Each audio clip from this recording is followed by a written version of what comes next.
I have a lot of dreams, like wildly crazy dreams. And they're vivid too. I've always been a dreamer, but in the last few months, I feel like there's been some weird stuff. Like, okay, so I'm driving down the road, right? And to my house, and there's a police car in front of me.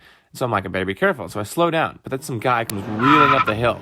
And he hits the police car head on. Hits the car in my car. And all of a sudden, I'm in trouble. The police car's like, hey, you hit me. And I'm like, it wasn't me. He's like, fine. Let you off easy if you take care of my police dogs. So there's these dogs, right? And they're vicious, man. They're just biting and snapping at me. Terrible dogs. And so I'm like, oh, what am I going to do with these? So I try to find something to tie them to, but I don't remember any of my knots because, of course I don't remember knots. It's in a dream and I kind of forget how to do anything coherent. But I sort of wrap it around there and call it good.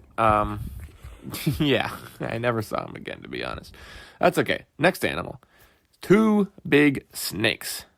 Like sizable snakes. These are pretty big snakes. And they're sitting in a trash can in my backyard.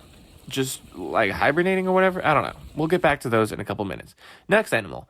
10,000 bees in a Ziploc bag, just sitting all packed in a bag that says, warning, contains 10,000 bees, do not open. I'm like, thanks for the warning, I won't do it. But of course it opens, starts buzzing, and I panic, and throw it into the backyard, because I didn't know what else really to do with it. So throw it way out there as far as I can. It bursts open when it lands. Bees are just flying everywhere, man. They're filling up my backyard. So I close the door, shut as fast as I can, try to lock it. I'm like, I can't lock this door, but I get it shut. And I'm just looking at these bees and I'm like, that's going to be a problem for like weeks at least, right? Because I didn't know really what to think of it. Like, that's a lot of bees.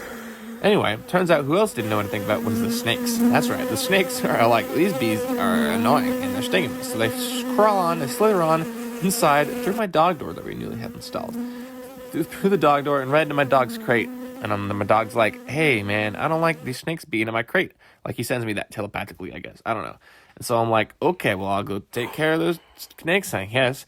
I'm like, oh, snakes are kind of scary. I only realized that kind of at this point that I'm like, this is kind of annoying. So I go up to the crate, and the snake, it just lunges at me, man, like, boom. And then I grab it by the neck, and I'm just hold on to it, like, what do I do with the snake?